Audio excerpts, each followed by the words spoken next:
Yeah, why not, right? Welcome everybody. Thank you so much for being here and joining us tonight. Thanks for making this change to a fully virtual format. We're super glad to welcome you, and I wanted to just introduce myself really briefly, and then we'll sort of get into this evening's programming. But on behalf of the Bristol Art Museum, it's really a pleasure to welcome you to tonight's event, the To the Surface film screening and panel discussion. My name is Kendall Reiss. I am on the board at the Bristol Art Museum, and I'm also a local artist here in the community.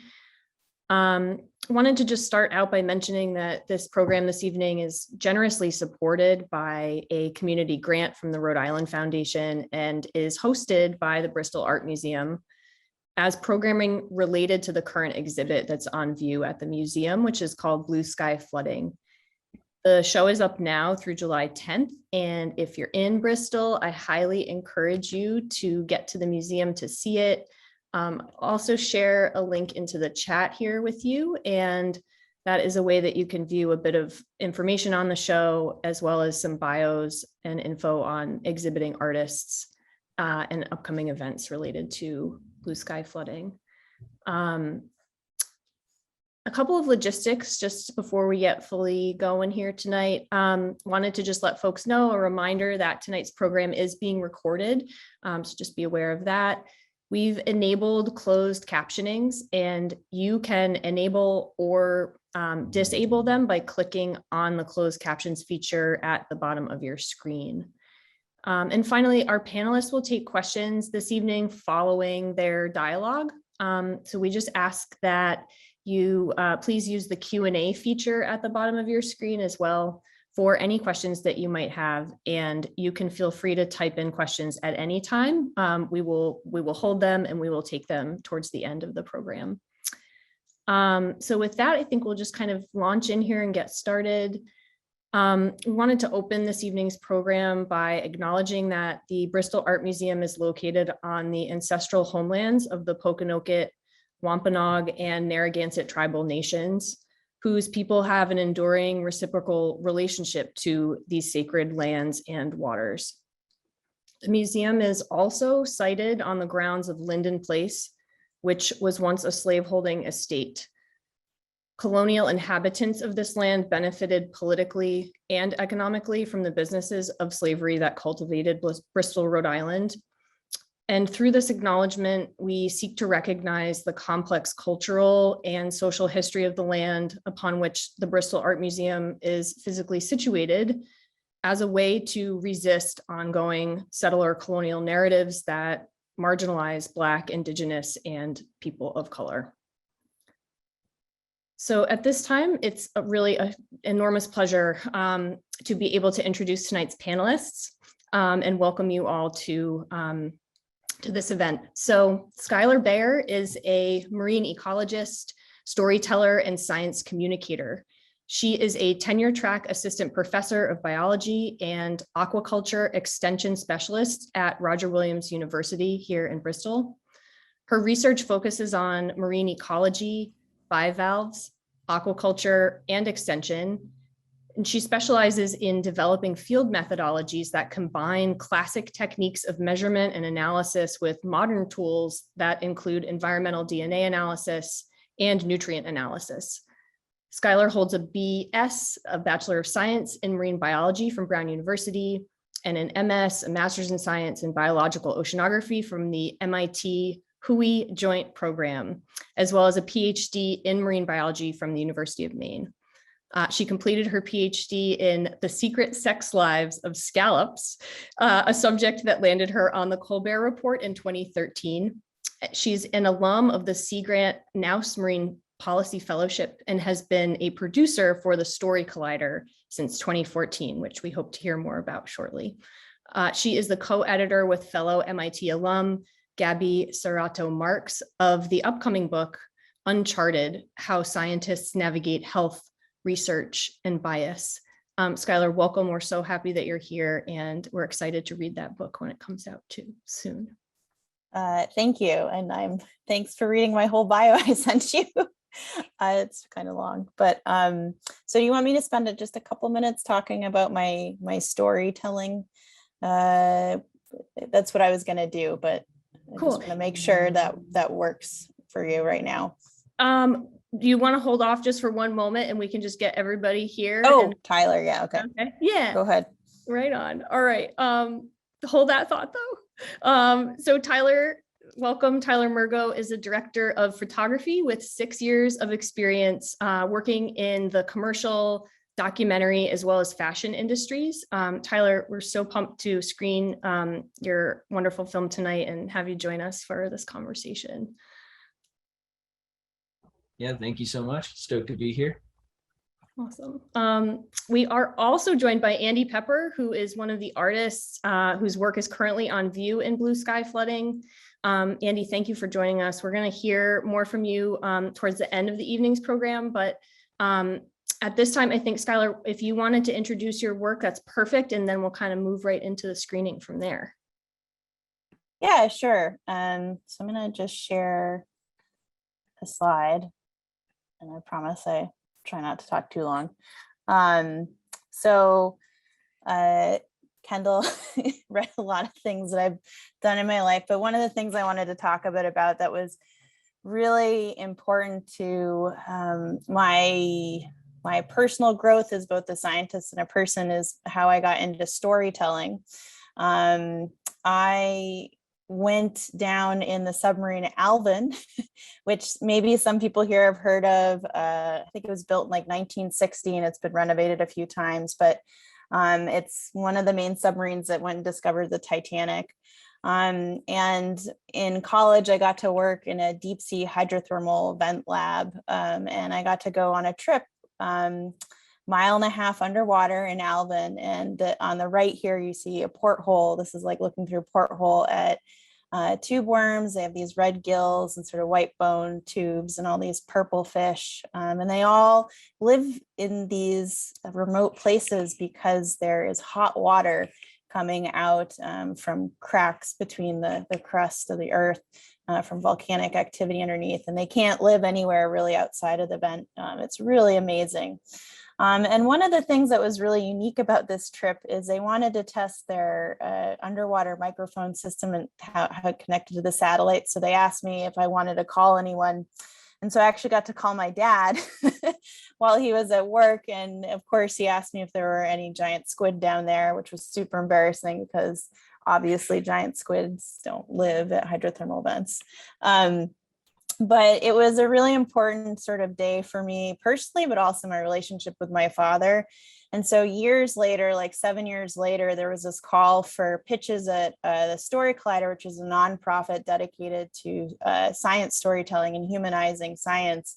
And I pitched a story about this day where I got to call my dad and I was in the bottom of the ocean. And one of the reasons I'd been thinking about it a lot lately was because my dad had just had a really big stroke. And science was how we'd always connected and how we continued to connect. And I was just sort of reflecting a lot on our relationship, what had stayed the same and what had changed. And so after I told this story for Story Collider, I asked if they wanted to produce shows in Maine where I lived. And they're like, well, why don't you produce? And I was like, oh, it's, I'm just a scientist. But my friend Erin, who's the executive director, she became my friend. She's like, well, you have a real knack for figuring out what the stories are, and sense of narrative. And so I became a producer and I ended up coaching a lot of folks over the years in terms of how to tell a story. And I think a lot about how important narratives are.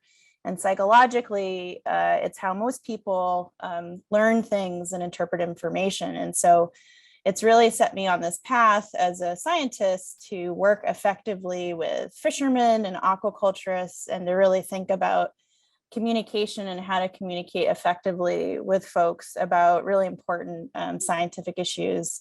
And it's also very therapeutic and a lot of fun. And I've really enjoyed hosting shows. This picture of me on the left is me pointing while I'm talking about something hopefully funny while I'm hosting a show. I've hosted a few shows over the years.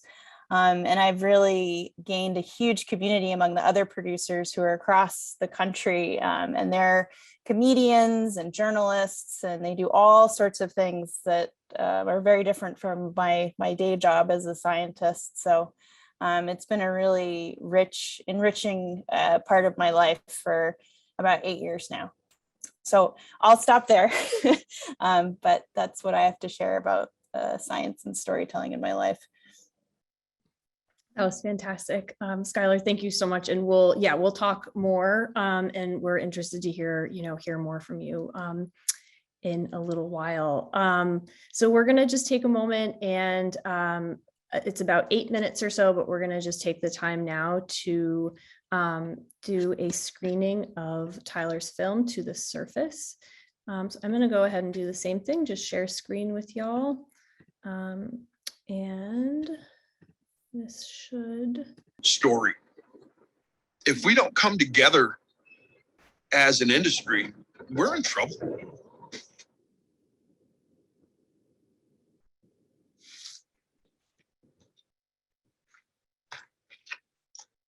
My name is Tyler Murgo. I make my living as a filmmaker.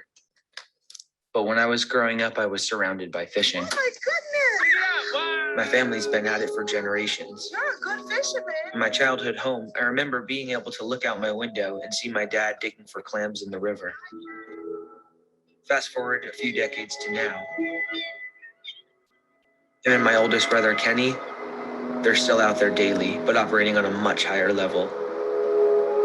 I spent quite a bit of time working out there with them, documenting the craft at any chance I could get, because there was always a desire to showcase a way of life that seemed both timeless and finite. And it's never felt more finite than it does now, in the wake of the pandemic. A stay-at-home order for all people. It feels urgent to capture and share these perspectives on the current challenges. Some close to home, with my brother Kenny. I think everything all together. Oh, really? Yeah. And others who have been fighting for change for years. I'm Jason Jarvis, and been a commercial fisherman a little over 20 years. In our country, 80% of our fish is exported and most of our fish is imported. Yet the best fish you could eat is right here. We live in Rhode Island. We live close to the fishing boats, but it is not as easy as it should be to get those fish that come off Rhode Island boats onto tables in Rhode Island. As presently constructed, this market really relies on restaurants and export. And unfortunately, the local consumer comes in a distant third to those two. So with the current COVID crisis, export, international travel, and the restaurant industry have come to a screeching halt. So this has put a huge damper on the Rhode Island seafood market. Overnight, the fish houses up north were shut down. And it happened so quickly, I think it was like a knockout punch. And now people are kind of reeling back from it and thinking, now what do we do? For now, I think for a lot of bigger boats, it's not worth it to go out. You don't know if you're going to make a paycheck. There are small amounts of seafood still moving within communities, but the boats have been sort of like given a quota. They're being told, come in with only small loads of fish because the market just can't bear it right now. Rhode Island's definitely pushing for an emergency action for us to sell fish directly off the boat to consumers, which we've been pushing for years, but now it's pretty obvious there's a demand for it. If there's no export market, we don't have the infrastructure here to process it. The current system we have forces all fishermen to sell to a fish dealer, who then processes this fish and sends it back to restaurants. For processing seafood, it's a lot less expensive to go overseas with it, process it, ship it back. But I think even an 8-year-old could sit down and figure it out that freezing it, shipping it, thawing it, processing it, packaging it, freezing it, shipping it, tens of thousands of miles by the time the trip's over. Number one, it's no longer a fresh product. Number two, how many hands have been on it? And then how much diesel fuel and God knows what else has been used to keep that fish or that seafood fresh. I mean, if we could all eat food within 1,000 miles of where we live rather than 10,000 miles, that's a game changer for everybody. See the crabs in the pot, the little tiny ones? Those are all females, and every one we catch is a male. I've always appreciated and admired what my family and so many other local fishermen do for a living. And after years of capturing their work with photos and video, it's allowed me to observe the job in a profound way. It awakened me to the lessons that laboring on the water had to offer. Lessons of strength and exhaustion, camaraderie and solitude, pride and humility. It revealed to me the deep connection we have with nature and the endurance required to pull a living from her hands.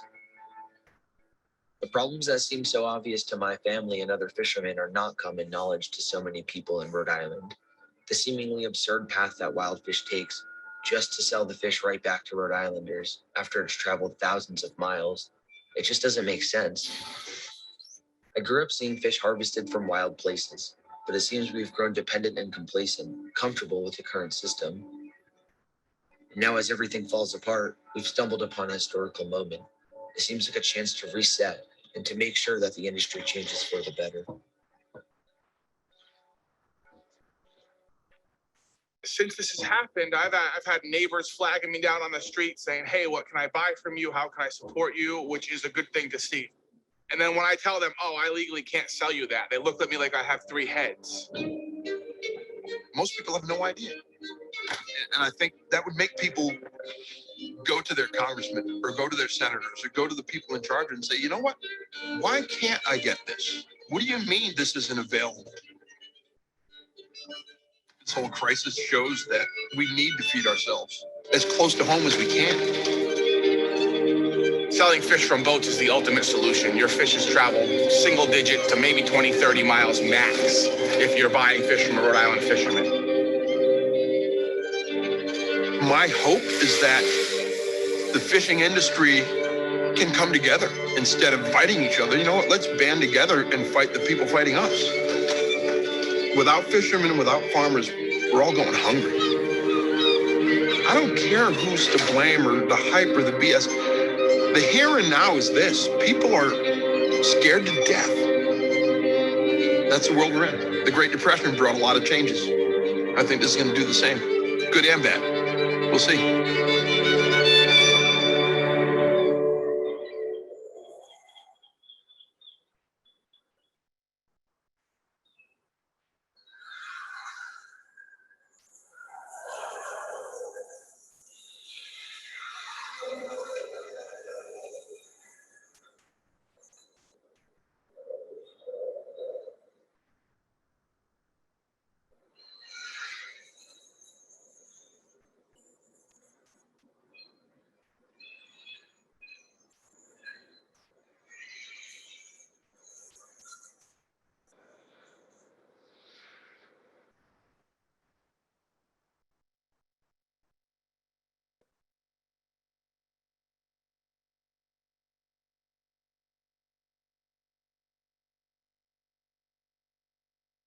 All right, I apologize for that little rocky start, but I hope that screened for all of you. I'll also happily put a link to that Vimeo recording of Tyler's film in the chat so y'all can watch it again. I've watched it a number of times now. I feel like it gets more and more powerful each time. And so thank you so much, Tyler, for sharing that film with us this evening, and to sort of start us into some questions and getting the two of you here front and center. I'm curious, so To the Surface was 2 years ago in the making, it looks like, during the beginning of the pandemic. So curious sort of what was the response to the film over the last couple of years, and what's going on currently with the regulations in place for Rhode Island commercial fishing folks with regard to direct sales?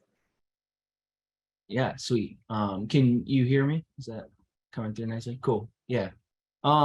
So at the start of the pandemic, all direct to consumer sales between, fishermen and everyday people were illegal.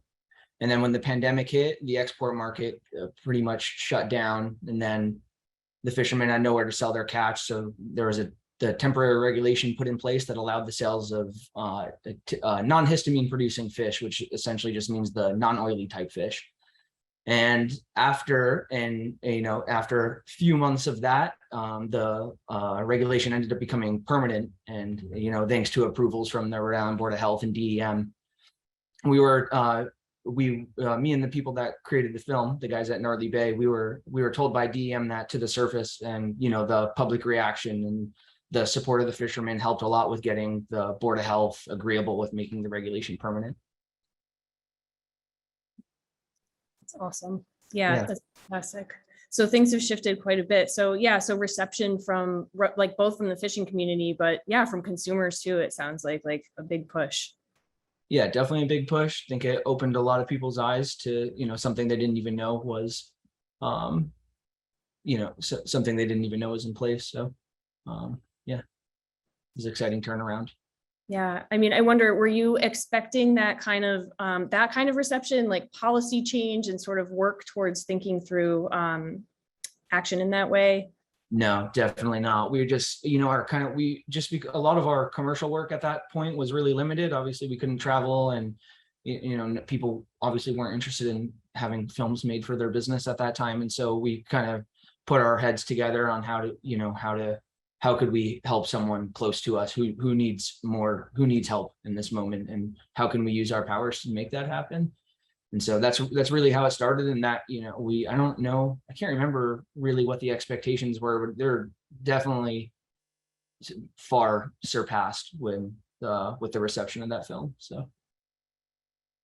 Yeah, that's awesome. I can see why. I mean, I think, there's a lot that you bring in terms of, and I'm thinking about what Skylar was talking about, sort of the narrative, how you narrativize this information. And Skylar, I'm thinking too so much about your science communication work. So just a question for you to start out, Skylar. I'm wondering, like, the work that you're doing with aquaculture and extension, how does that factor into these local and global markets that Tyler's addressing in the film? Yeah, I think aquaculture also took a big hit during the pandemic. I know when I was starting out here, I started this job during the pandemic when we were trying to think of new projects that were helpful to the industry. A lot of it actually fell out of the sciences and more into like marketing and regulation in terms of, getting people to buy directly through like Instagram posts or whatever.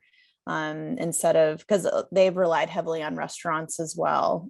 So a lot of it had to do with communication strategies and pivoting and having the support for it. And I think that, and there was emergency funding as well that was given through U.S. Department of Agriculture. Sorry, my dogs are growling about something in the background.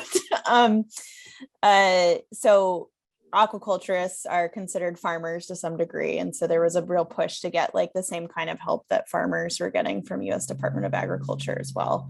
But it is still kind of a struggle because there's a lot of people that don't necessarily see culturists as the same thing as farmers, even though there are a lot of similarities. So yeah, I don't know if that answers the question enough, but I know those are some of the struggles that were also going on in aquaculture.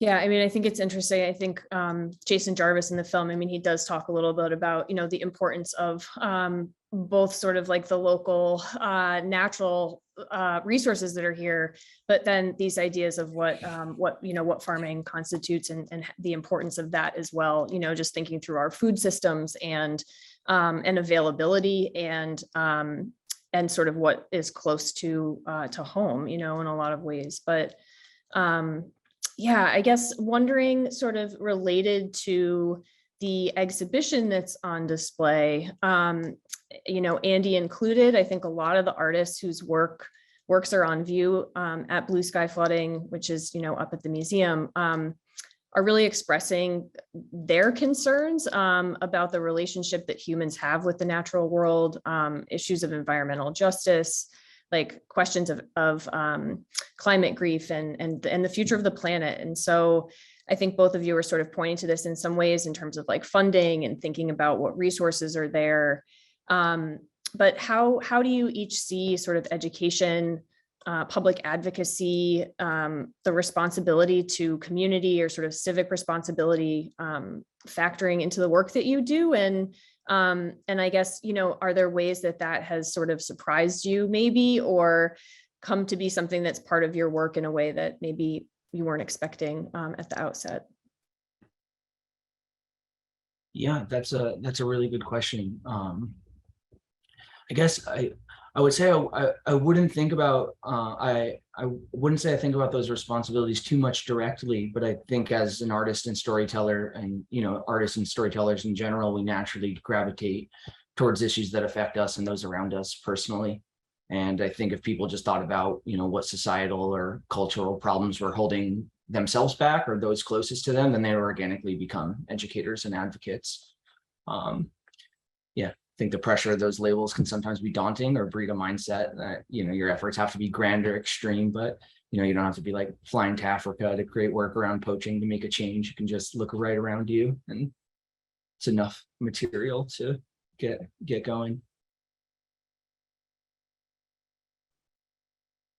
Yeah, I think that for aquaculture, and maybe this isn't obvious to everyone, but advocacy is a huge thing, because there are a lot of people who don't necessarily want more aquaculture, and there are some good reasons for that, but there are also reasons that have less to do with the actual impacts of aquaculture and more to do with cultural or social preferences. And I think that having conversations with people is really important in terms of understanding people who don't like something, what their perspective is and why, because usually it's deeper than the facts. It usually has to do with something more than that has to do with values and connecting with people, having personal relationships.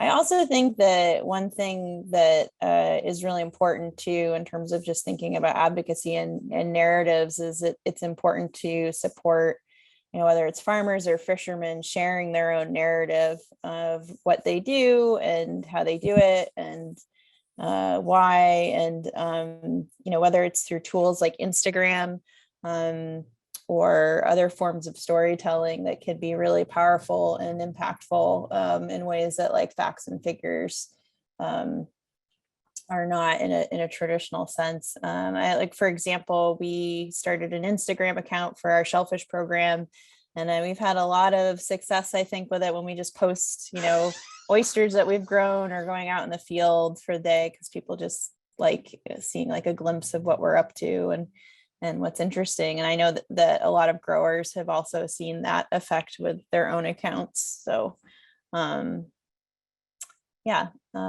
don't know if that answers enough of your question, but I could probably talk a lot about this aspect because it's a big part of my job here at Roger Williams. Yeah, I mean, I think that it is in your job description, right? And in your title. And yeah, thinking about working with community is, such an important part of this. I'm also thinking a lot about sort of modes of storytelling that you're both utilizing. Like there's sort of the visual modes of storytelling. Before we just got started right now, Skylar was sharing with us some information about a study with Jonah crabs and sound and acoustics and tracking. And so, I'm thinking about sort of these different mechanisms for storytelling, thinking about the visual part of Tyler's film. But then, these other sort of elements that can come into something like that, like an audio story, what it might sound like to be an audio recording device on the back of a crab swimming through the Atlantic Ocean. I don't know, but I'm curious. But yeah, Skylar, if you wanted to add, I'm certainly interested to hear your thoughts. On Jonah crabs or other aspects of advocacy? Yeah, all of the above.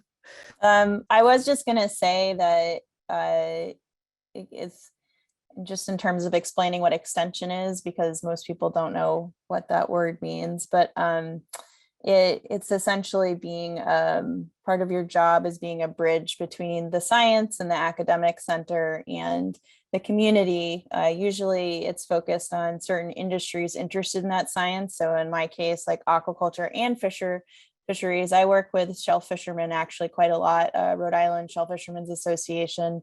I talk to them all the time. I spent a seafood festival shucking with them for 6 hours this fall, and it was a blast. So we don't work with just aquaculturists, but I'm like a shellfish person and not like a fish person. But we work, our goal is to come up with things that are useful, or find, or work with people to find questions that are interesting to us, but also useful to the community. So it's very much like communicating and then developing applied science and doing it again and again for different problems. And it's probably a little bit different than what most people think scientists might do, which is just possibly answer esoteric questions that may not have direct relevance, but in our group, that's the goal of being extension. And so it's a lot about building relationships in the community. And Roger Williams, I think, is one of the only private institutes that have an extension position. Most of them are based at state universities through the Sea Grant network, which is sort of a federal state program. But it's really important. And part of that extension is also working with government officials too. So I spend a lot of time talking to folks at CRMC about permit regulations and the climate around aquaculture, fisheries issues, and also with Rhode Island DEM. I work with a lot of scientists and managers over there as well. So it's about really being integrated into the local community, much like what Tyler was talking about how there's so much to do right here in your own community in terms of engagement. So.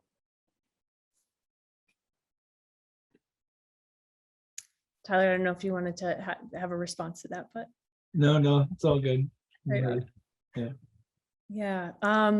So interesting. Yeah. Like this idea of building relationships. Right. And yeah, I wondered, I mean, both of you are coming to Rhode Island in sort of different ways, right? Tyler, you're from here in Bristol, grew up here and sort of have a basis here and a connection to the local waterfront. And I thought also quite a bit in terms of tonight's questions, like also about sort of community in terms of family, and just the importance of fishing to your family, Tyler, and thinking through some of what you talk about in the film in terms of sort of the generations and what it means to make your living. That line sticks with me, pulling a living from your hands, and so yeah, I wondered about, and Skylar too, right? Your connections talking about Alvin and your conversation with your father. So family as community, right? And sort of thinking about traditions there. How do you think about those traditions and maybe more specifically relationships between the waterfront and tradition that sort of are maybe derived from family or ways that you have interacted with family? Yeah. So the waterfront has played a massive role in my environment growing up. It's the place I existed to, the food my family ate on a weekly basis. We grew up on the Kickamuit River in Bristol.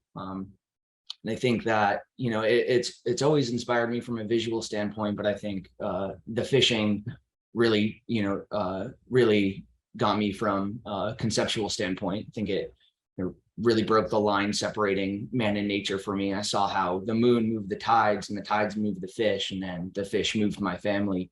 And the kind of the symbiotic nature of the whole thing really, has always struck me deeply and has made me feel interconnected with nature as opposed to someone or something existing outside of it. And that's inspired me in my work and outside of my work. So yeah, I definitely owe a lot to the family and traditions with the waterfront.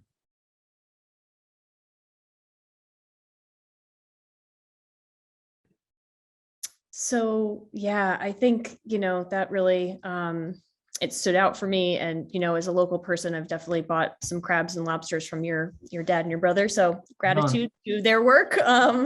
Delicious things. And yeah, I'm also sort of curious as a narrator in the film, Tyler, I'm interested in those decisions. I'm interested in working with a team to produce something like this. And, I'm also really curious about some of the issues that you raise around complacency and dependence and thinking around our systems of food, how removed we are from those systems that, allow access to a lot of modern conveniences that we take for granted. Wondering too about how this dovetails and is related to issues of privilege, questions of privilege, and then, intersections with environmental justice and equity. So yeah, like who has access? How can access be expanded? Where are we at in terms of closing equity gaps with regard to these systems of food production? Cool. Yeah, this is something I think is really important, and I'm, personally very passionate about. But I think what I talk about in the film and what's happening is that there's kind of a lot of authoritarianism at play, and I don't think the system wants individuals to be able to regulate themselves. And it's not good for the corporations making money. I think that by pushing health and safety concerns, they scare people into being dependent on larger corporations and entities. And I think everyone is kind of everyday people are all equally at risk to fall for that sort of fear mongering and freedom stripping. But I think pushing for laws that allow people to self-regulate is probably helpful, like the direct to consumer sales that we talk about into the surface is important. And yeah, keeping those conversations going on how we as a community can self-regulate ourselves. And yeah.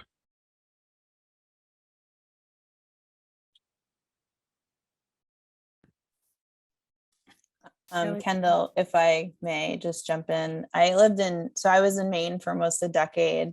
And one thing that is really unique about Maine is the lobster industry up there in terms of sort of how they will self-regulate in different zones. I know, for example, in one of the zones, I'm forgetting which one, all the fishermen in there have agreed to only do like 600 traps instead of the max, which is 800 traps per year or something.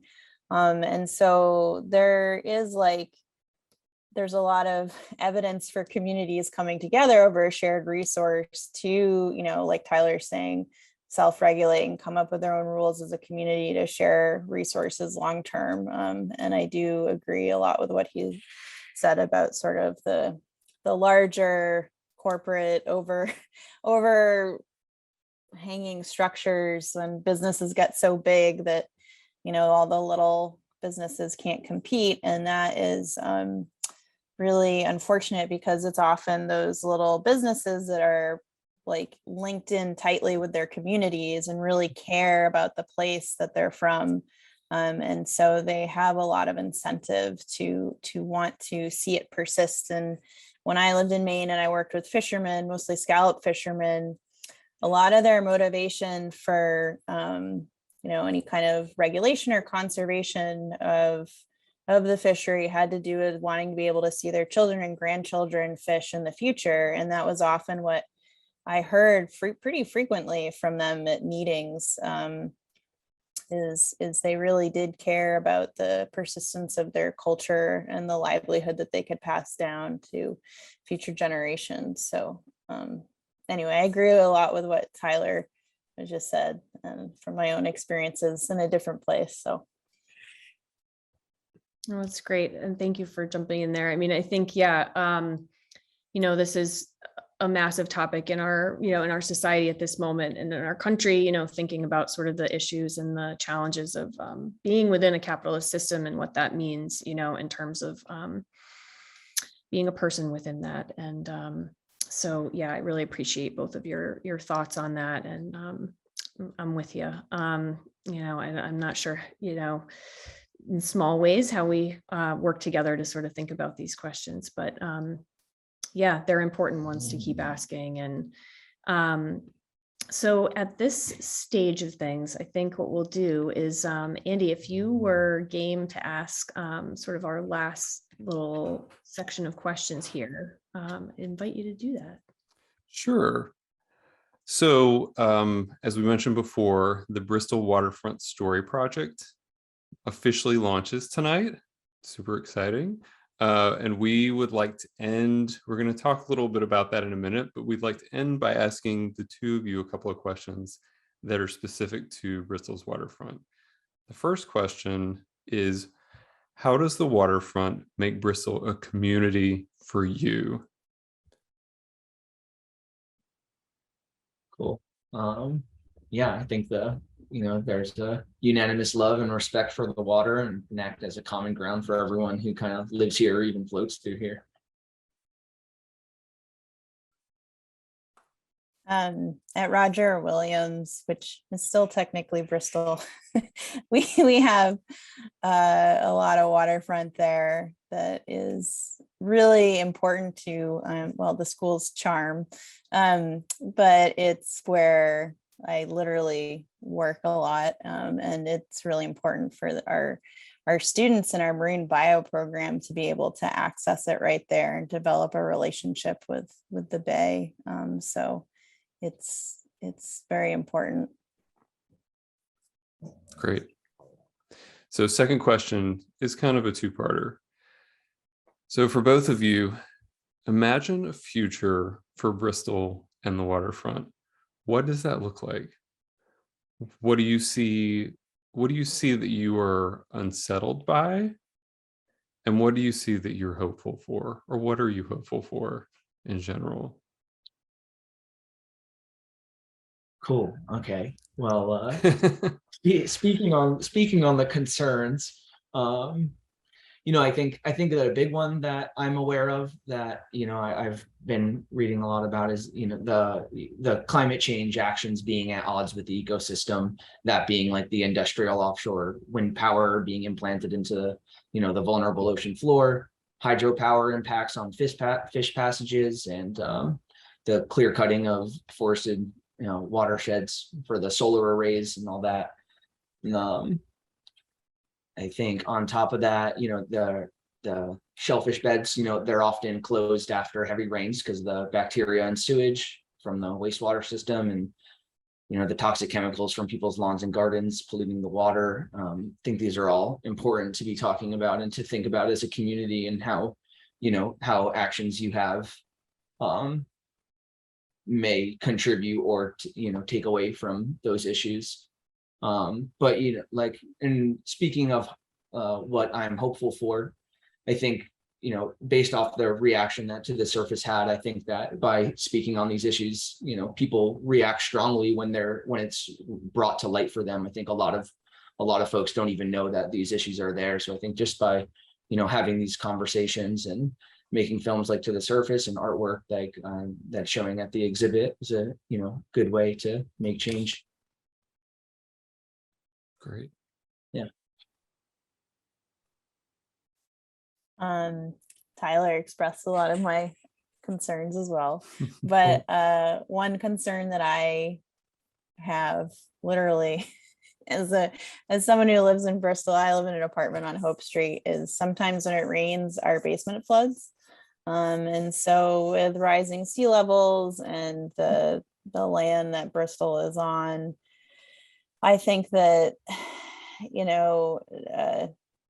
obstruction to structures is a really large concern in terms of, are we prepared for it? And what are we doing to our environment to make it even worse? So some of what Tyler is talking about, like cutting down trees, is really a big problem for watersheds, because all those trees and bushes and everything absorb all that water that would otherwise, either cause mudslides, washouts, or flood, streets or whatever. So there's a lot of concern with like not having sort of more eco-friendly infrastructure that we need. And I think some of the hopes I have for Bristol waterfront, I think that there are students, places like Roger Williams that are very, concerned and interested in investing in these kinds of things in the future. I think a lot of college students that I've engaged with really care about these issues and want to find ways to help make things better for their future, which is really important. And I think that my hope too is that is also Bristol becomes a more equitable place, because I think that it's generally had a pretty limited demographic in terms of having access to the waterfront, and it'd be nice to see that change in the future, to be more equitable. So I'll end there. Great, thank you guys. Thank you. Yeah, thank you both. So I think we can take some questions from our audience members. It looks like there is a question in the chat. Tyler, I think this would be for you, but I imagine Skylar, you could probably answer this too. But has the market increased now, considering the new regulations? So sort of post-pandemic, how have things bounced back, or have things bounced back? Yeah, I mean, I can really only speak on behalf of my family directly, but that temporary regulation absolutely saved them through that time, and continues to be now a major market for them, which is really sweet, which they didn't have as an option before.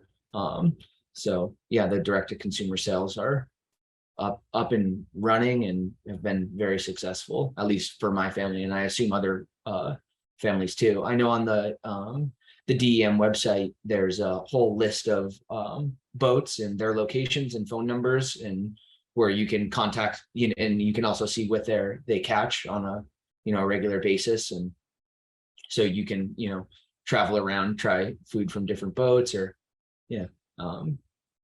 still going strong.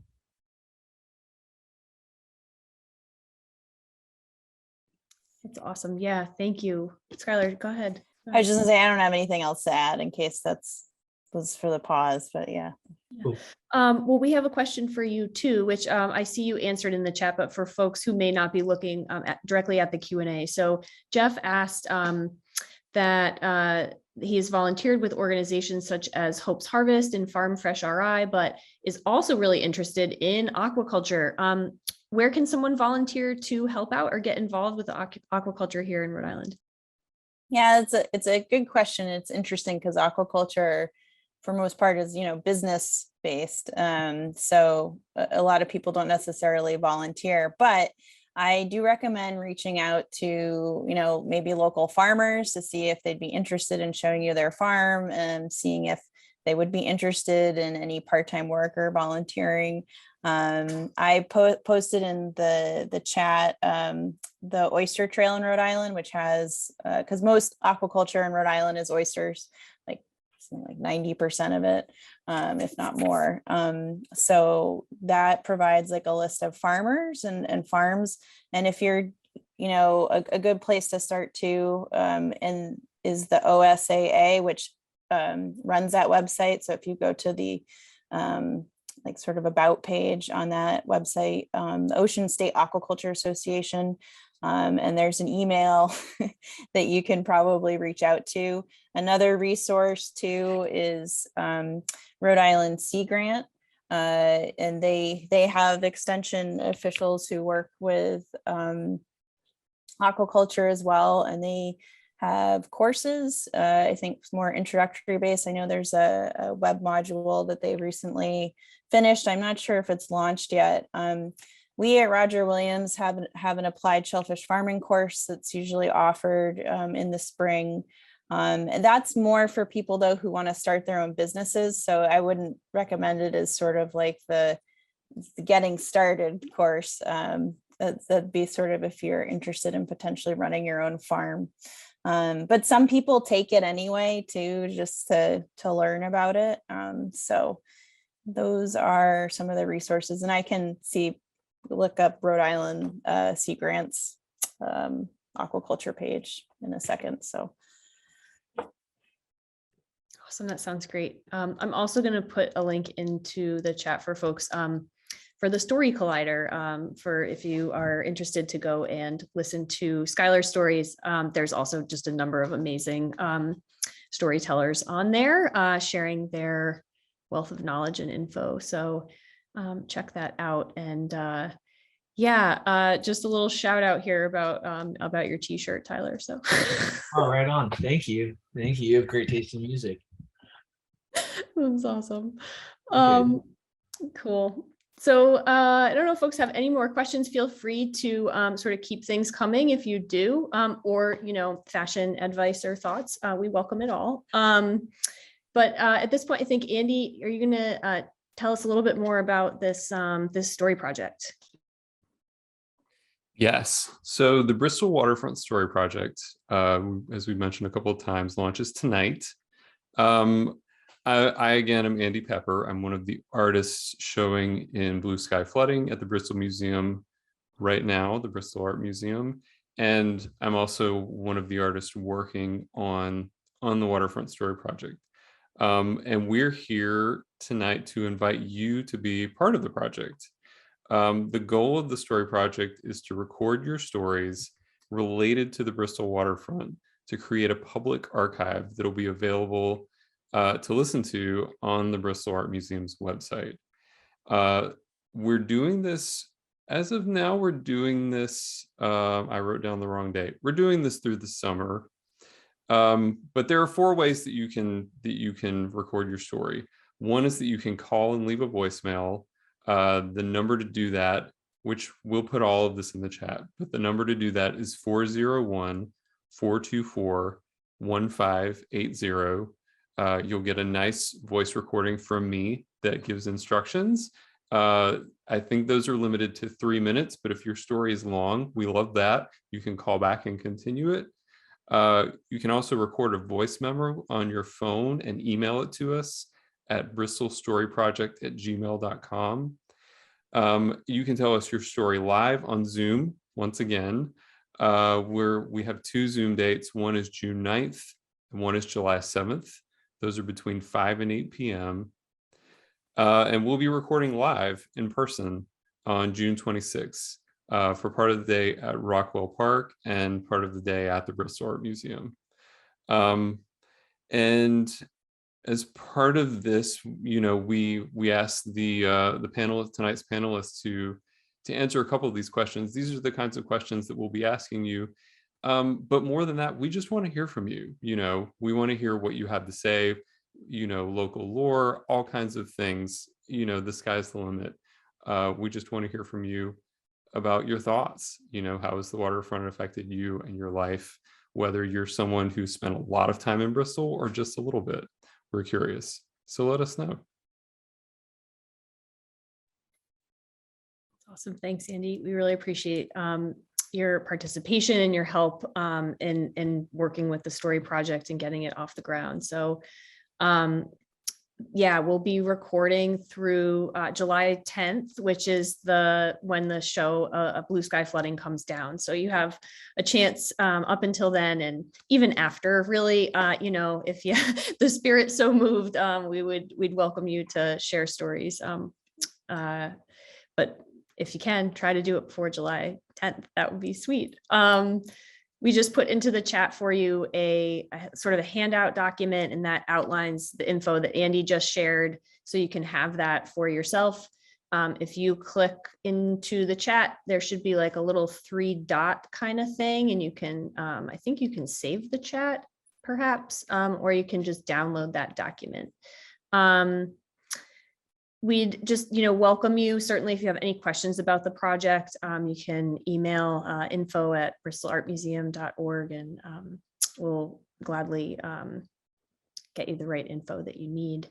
But it's been such a pleasure this evening to talk with you both, Tyler and Skylar, to have you, Andy, to join us and introduce this program and this project that we will see responses to very shortly.